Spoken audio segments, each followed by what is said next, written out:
Question number 5, तो question number 5 given, बेटा बात नहीं करो, समझ लो। क्वेश्चन नंबर 5 है अपने पास e to the power x plus e to the power minus x dx, ठीक है।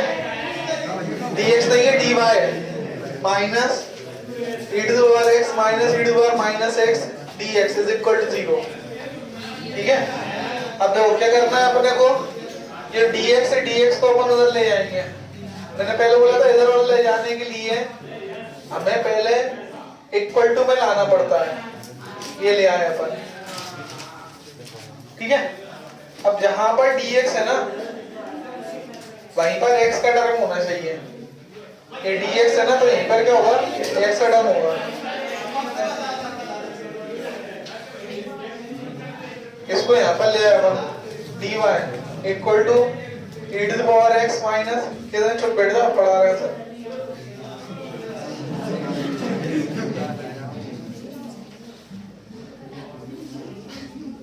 ठीक है, ये dx अपन ले लिया। अब तो dx के पास केवल क्या का टर्म होना चाहिए, x का, x का टर्म है। dy के पास केवल क्या का टर्म होना चाहिए, y का, है ना। इधर कोई y का नहीं होना चाहिए और उधर क्या का नहीं होना चाहिए, x का। तो वो सारा सिस्टम अपना क्या है, सही है। तो अपन ने कर दिया इंटीग्रेशन बोथ साइड,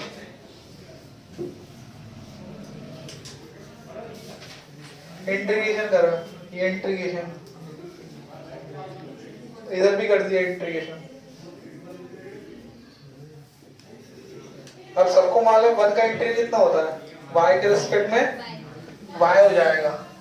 और ये जो होगा ना, ये इसका डिफरेंशिएशन लिखा है ऊपर, e की पावर x का, e की पावर x, e की पावर माइनस x का, माइनस e की पावर x और माइनस x का दोबारा होगा, इसलिए माइनस आ रहा है, ठीक है ना। तो अपन इसको t से करेंगे, इधर इधर लिख देता हूँ, t इज इक्वल टू ले लिया मैंने e की पावर x, e की पावर माइनस x, डिफरेंशिएशन करा dt, e की पावर x का, e की पावर x, e की पावर माइनस x का, e की पावर x माइनस x का दोबारा भी होगा, माइनस x का दोबारा होगा, कितना आएगा, -1।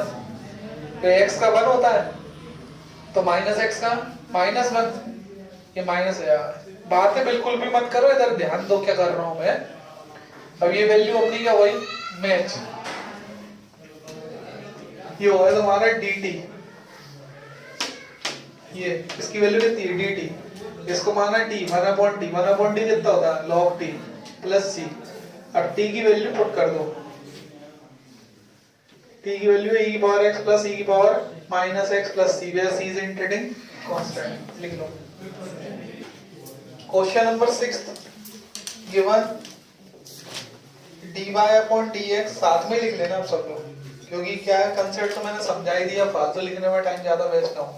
तो dy अपॉन dx ही अपने पास है, dx को यहाँ पर ले आए, तो dy is equal to 1 plus x square 1 plus y square और ये dx। अब dx के पास केवल काय का टर्म होना चाहिए, अगर इधर कोई y का टर्म है तो y के टर्म को अपन उधर ले जाएंगे, क्योंकि ये y का टर्म है, इसको वहां ले गए अपन।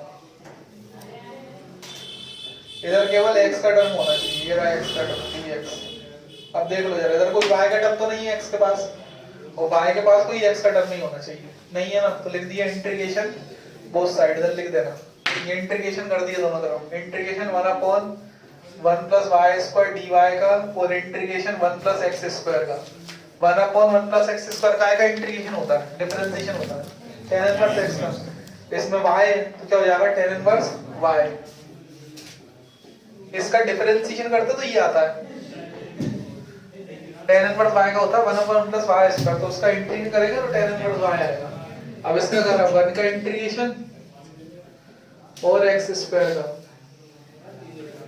1 का क्या होता है, दुनिया जानती है 1 का क्या होता है, x के रिस्पेक्ट में x, तो y के रिस्पेक्ट y, तो x के रिस्पेक्ट में क्या हो जाएगा x स्क्वायर का x cube upon 3 plus c, where c is integrating constant. लिख लो फटाफट, पॉज करो।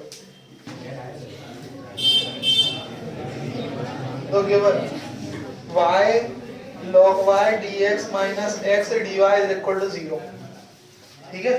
मैं उठा दूंगा तो कुछ समझ नहीं रहा। तो हमारे पास क्या है, इधर ये दिया है, इसका इंटीग्रल भाई सॉल्यूशन करना। क्वेश्चन क्या लिखा है, कल मैंने बोल दिया था, कल मैंने बताया था, एक ही तरह का क्वेश्चन लिखा है, सॉल्व द इक्वेशन, या फिर लिखा है सॉल्व द डिफरेंशियल इक्वेशन। ध्यान रखना क्या क्वेश्चन क्या आएगा इसका, सॉल्व द इक्वेशन या फिर सॉल्व द डिफरेंशियल इक्वेशन। और अगर सॉल्व द इक्वेशन लिखा आता है एग्जाम में तो अपन कैसे समझेंगे ये डिफरेंशियल इक्वेशन वाला क्वेश्चन है। इसमें dx dy dy upon dx तरह का लिखा आता है तो समझ जाते हैं डिफरेंशिएशन जिसमें लिखा है और सॉल्व द इक्वेशन लिखा है मतलब डिफरेंशिएशन का उल्टा क्या करना है, इंटीग्रेशन। डिफरेंशियल इक्वेशन का क्वेश्चन है, ठीक है ना। इसको देख लेगा तो y log y dx is equal to x dy। अब देखो dy के पास केवल y का टर्म होना चाहिए, x का नहीं होना चाहिए, तो x को अपन उधर भेजेंगे और dx के पास y नहीं होना चाहिए तो y वालों को इधर भेजेंगे, dx को वहां भेज रहा हूं 1 अपॉन ये उधर भेजा तो ये हो गया, ज्यादा कोई दिक्कत है। अब दोनों तरफ से कर लिया हमने इंटीग्रेशन तो 1 अपॉन x का कितना हो जाएगा log x, इधर अपने पास 1 अपॉन y log y, इसका करना है। अब हमें मालूम log y का डिफरेंशिएशन कितना होता है 1 अपॉन y, log x का 1 अपॉन x, log y का क्या होता है 1 अपॉन y, तो लिखा ही इसलिए इससे इसको क्या मानना है t, इसका डिफरेंशियल लिखा है ना t is equal to log y, differential करा dt log y का 1 अपॉन y, y का दोबारा dy अपॉन dx, तो dy upon dx 1 upon y, 1 upon y dy upon dx की वैल्यू कितनी हुई dt, ये log x 1 upon y dy upon dx, 1 upon y dy upon dx की value कितनी हुई dt, बचा क्या 1 अपॉन, इसको क्या माना था t। अब 1 अपॉन t कितना होता है log t। अब मैंने तो पहले बोला था अगर log ऐसा आ जाता है तो इंटीग्रेटिंग कांस्टेंट फिर के लगाते हैं, सब में log आ गया तो log c लगाएंगे। मैं रोज पता है ऑनलाइन भी चेक कर लेता हूँ कौन कौन ऑनलाइन पढ़ाई कर रहा है, उधर मेरे में आता है ऑनलाइन दिखता है, जो बच्चे पढ़ाई करते हुए नजर आते हैं उसमें ऑलरेडी दिखता है कि ये पढ़ रहे हैं, उधर ऑनलाइन लिखा आता है मेरे एप्लीकेशन पे, ठीक है। और जो नहीं पढ़ रहे हैं ना उनका ही पता चल रहा है, एंड टाइम पे पढ़ के कभी भी कोई ज्यादा नंबर नहीं ला पाया ना उसने आगे कोई सक्सेस प्राप्त करी। पहले से पढ़ोगे तो तुम्हें आसानी लगेंगी चीजें और पूरे नंबर तुम्हारे वैसे ही जाएंगे, ठीक है। अपने लिए प्रॉब्लम क्रिएट मत करना। अभी अपन नहीं पढ़ा फिर अचानक से 5 दिन 10 दिन पढ़ा फिर घबरा रहे हैं, थोड़ा थोड़ा करके अभी पढ़ते रहेंगे तो दिक्कत नहीं, log से log हट जाएगा, x is equal to y tc, t की वैल्यू पढ़ कर कितनी है log y, t की वैल्यू है ना log y into c, where c is integrating। अब हो सकता है बुक में ये आंसर न लिखा हो, ये t की वैल्यू पढ़ करी ना log y, ये ना लिखा हो क्योंकि ये आगे सॉल्व हो रहा है। क्या है इसमें तो y की वैल्यू इजीली निकल सकती है, c2 में तो जरा यहाँ का काय में डिवाइड में, ये क्या है log y, स्टेप समझ लेना आ गई, ये स्टेप समझ लेना सब लोग आगे, इधर एक स्पेशल स्टेप आई। t की वैल्यू रख दी मैंने log y into c, c2 में तो काय में आ गया डिवाइड में, अब log y लिखा है और log हटाना है तो log हटाऊंगा ना यहाँ से तभी तो y निकलेगा ना, तो कभी भी यहाँ से log हटाते हैं ना तो ये वाली जो वैल्यू होती है ना सामने वाली e की पावर में लिखी होती है, यहाँ से log हटाओगे क्योंकि y निकालना तुम्हें तो यहाँ से log हट तो जाएगा ये y हो जाएगा, मगर ये वाली वैल्यू किसकी पावर में लिखी हो जाएगी e की पावर में x अपॉन c, क्योंकि e की पावर का मतलब ये होता है e की पावर में जो लिखा ना तुमने इसका मतलब तुमने उसका एंटी लॉग ले लिया, ये log हटाने के लिए क्या लेना पड़ेगा एंटी लॉग, एंटी लॉग लोगे तो ये हट गया, अब इधर एंटी लॉग लिया तो log तो हट गया, मगर इधर एंटी लॉग लिया ना तो इधर तो log था नहीं तो ये e की पावर में लिखा हो जाएगा, e पावर मतलब उसका क्या ले लिया तुमने एंटी लॉग, ठीक है। अगर ये बात समझ में ना आई हो तो सीधा रटो फिर कि log यहाँ से हटता तो सामने वाली वैल्यू कहाँ लिखी हो जाती और किसकी, बस ये आंसर लिखा होगा सारी किताब में, where c is integrating constant। Question number 8 given x power 5 dy upon dx is equal to minus e y power 5, dx को ले गया x dy is equal to minus ये dx। अब dx के पास काय का टर्म होना चाहिए, x का y नहीं होना चाहिए, तो y को इधर भेजेंगे और x को इधर भेजेंगे, दोनों की पावर 5 है, इसको ये भेजा तो y वाला इधर आएगा इनटू में, इसका बाद क्या में जाएगा डिवाइड में, और x वाला इधर भेजा ये डिवाइड में जाएगा और माइनस का है माइनस लगा रहेगा। अब चेक करो dy के पास x का टर्म नहीं होना चाहिए, dy के पास x का टर्म तो नहीं है और dx के पास y का टर्म नहीं होना चाहिए। अब कर लेंगे इंटीग्रेशन बोथ साइड, करा x पावर 5 ऊपर लेगा y पावर 5 इधर x स्क्वायर 5 ऊपर ले गए। अब कैसे इंटीग्रेशन होगा इसका?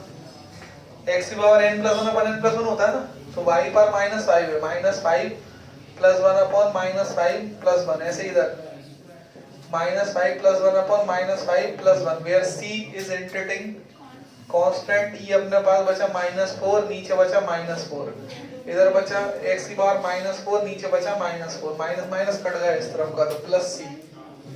ठीक है, अब ये y की पावर माइनस 4 आ रहा है तो उसको क्या करना पड़ेगा तुम्हें? प्लस। प्लस कैसे करोगे? नीचे ले जाओ इसको, तो ये आ गया माइनस 1, माइनस ऊपर लगा दी मैंने, 4 अपॉन y की पावर 4, और इधर भी इसको नीचे ले आया तो 1 अपॉन x की पावर 4, x की power 4 plus c।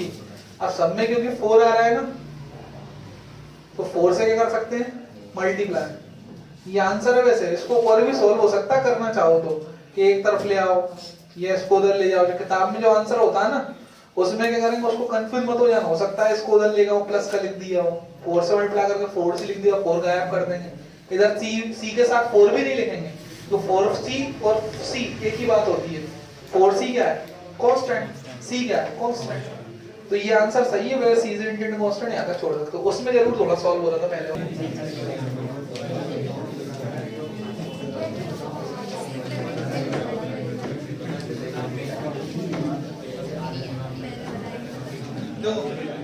Question number 9 चालू।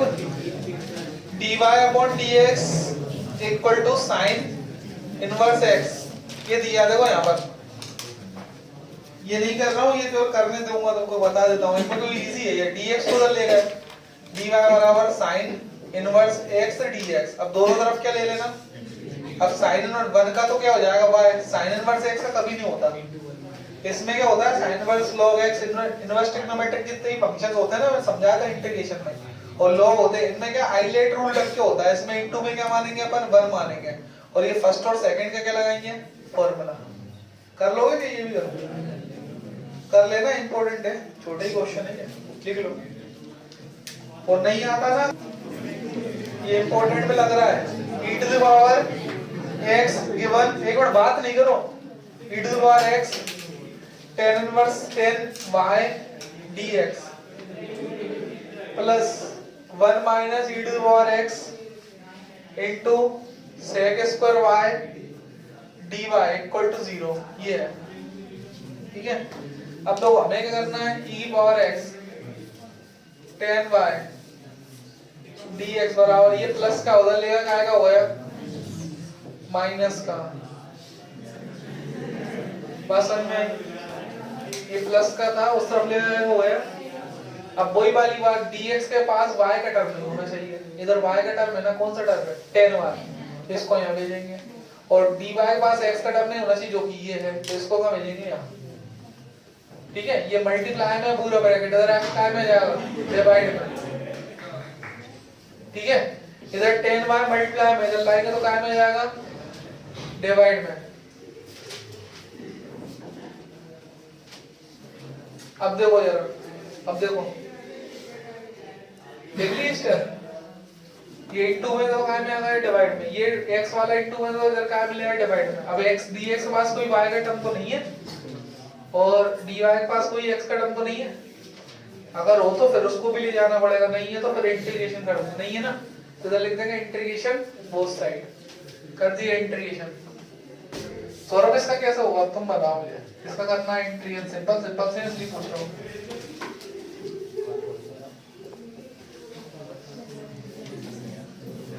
इसका कैसे होगा? t लेके, कि 1 का क्या होता है? 0, e की पावर x का क्या होता है? e की पावर x, ऊपर भी क्या लिखा? e की पावर x। वैसे भी e की पावर वाला जो रहता है ना, नीचे अगर e की पावर x हो तो ऊपर e की पावर x होना चाहिए, तभी उसका इंटीग्रेशन होगा। ये बताया गया था इंटीग्रेशन में।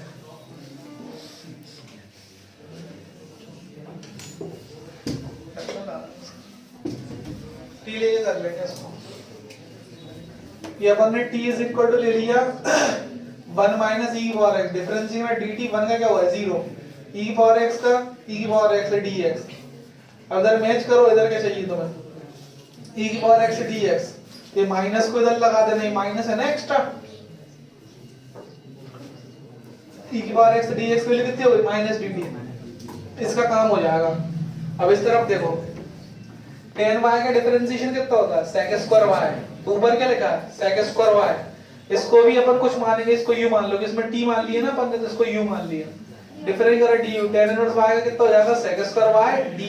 अब ये देखो ये इधर मैच हो गया, अब ये दोनों का इंटीग्रेशन फिट करो वहां पर, इसका अपन ने करा e की पावर x dx वैल्यू कितनी है माइनस dt, e की power x dx value minus dt, नीचे वाले को t माना तो 1/t हो गया, इधर sec square y dy, sec square y dy की वैल्यू कितनी है du, du रख दी, इसको u माना था 1/u हो गया, 1/t कितना होता है log t, 1/u कितना था log u। अब मैंने बोला था अगर ये log आ जाता ना ऐसा तो फिर c भी जोड़ते हैं ना, वो क्या जोड़ते हैं log c, ठीक है।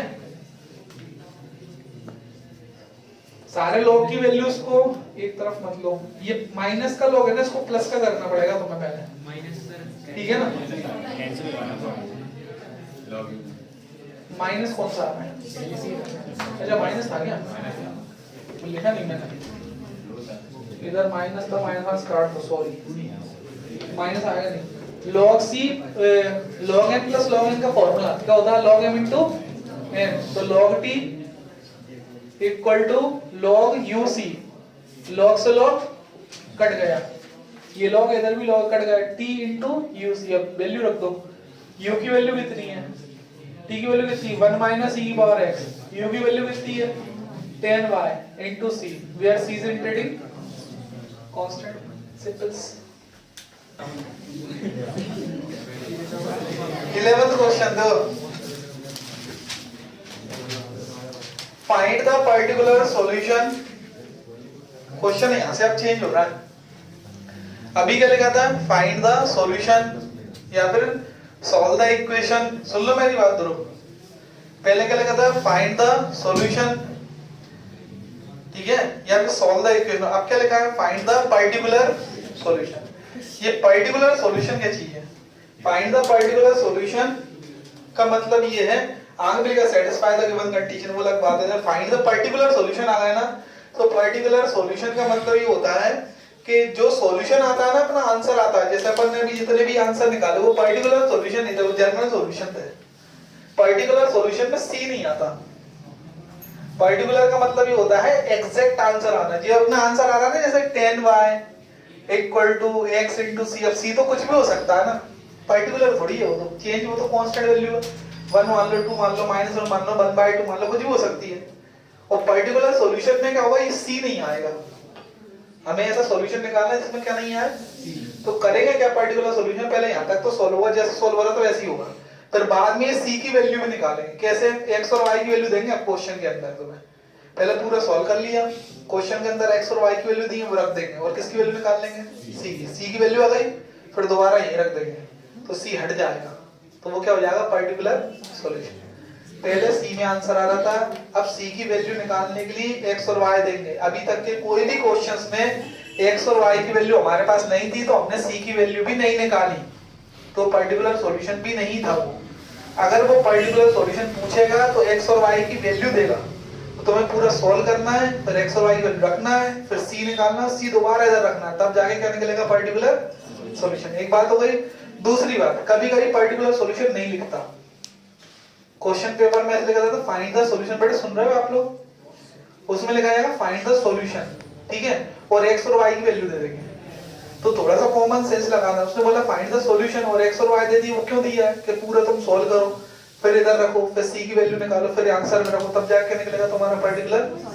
समझ में आ गई बात। तो जब तुम्हें x और y देगा तो c निकालना है और वैल्यू दोबारा पुट करना आंसर, तो पर्टिकुलर सॉल्यूशन होगा। और x और y नहीं दिया, पर्टिकुलर सॉल्यूशन भी नहीं पूछा, तो कुछ नहीं करना, सीधा करो जैसे अपन कर रहे थे अभी सारे क्वेश्चन में। c कहां निकाला अपन ने, क्यों निकाला c, ना तो पर्टिकुलर सॉल्यूशन पूछा ना x और y दिया, x और y को ना c नहीं निकलेगा, ठीक है। अब देखो ये क्वेश्चन नंबर 11, ये रहा आप लोगों के सामने, इसमें पूछा पर्टिकुलर सॉल्यूशन। देखो के बाद ऑनलाइन वाले स्टूडेंट भी ध्यान समझे, नहीं तो वो स्पीड बढ़ा के कर ले, ठीक है ना, ऐसा मत कर लेना तो पता चला स्पीड कर ली 4x तरीके से नच रहा है वीडियो के अंदर, ठीक है। ये अपने पास है x³ + x + this। वैसे भी ये वाली क्लास मैंने आज की बहुत फास्ट बोला है मैंने बहुत, देखो अभी तक क्या हो रहा था, ये क्वेश्चन दिए थे पहले भी, देखो इधर मेरी बात सुनो, अभी ऐसे क्वेश्चन दिए थे, मगर अब इस क्वेश्चन में स्पेशल क्या दिया, ऐसा दिया है y इक्वल टू 1 में x इज इक्वल टू 0, ये भी दे रखा है। अभी तक ये नहीं दे रखा था किसी भी क्वेश्चन में, क्योंकि पर्टिकुलर पूछे नहीं, क्योंकि सी निकालना ही था। अगर पर्टिकुलर सॉल्यूशन पूछेंगे तो ये जरूर देंगे, और अगर सॉल्यूशन में तुम्हें ऐसे सॉल्व द इक्वेशन और ये दे दिया, इसका मतलब क्या है, तुम्हें लास्ट में पर्टिकुलर सॉल्यूशन ही निकालना, भले पूछा ना हो, ठीक है। अभी तो इसकी जरूरत नहीं, तो इसको हटा दिया मैंने, ठीक है। उसका मतलब पर्टिकुलर ही तो करवा रहे हैं। तो ये हमने करा x cube plus x square plus x plus 1, solution वैसे ही करना है जैसे करते थे, वो कुछ नहीं बदला। देखो इधर यहाँ कोई दिक्कत है, कंसेप्ट क्या है, dy के पास केवल किसका टर्म होना चाहिए, y का, x नहीं होना चाहिए, तो x वाले को मिलेंगे यहाँ पर, ठीक है। तो 1 dy इसको यहाँ भेज दिया, नाटक हुआ इसमें।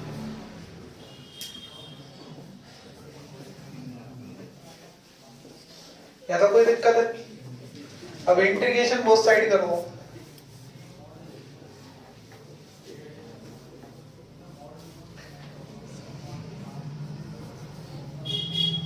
अब देखो इसका हमें इंटीग्रेशन करना है, मगर ये कुछ फॉर्मेट बना रहा है, जैसे इसमें से क्या कॉमन आ रहा है, एक्स स्क्वायर, इसमें से कॉमन आ रहा है एक्स, फॉर्मेट बना रहा है पार्शियल फ्रैक्शन वाला इंटीग्रेशन जो अपन ने सीखा था पहले, उससे होगा इसका इंटीग्रेशन, फिर आएगा आंसर, ठीक है ना।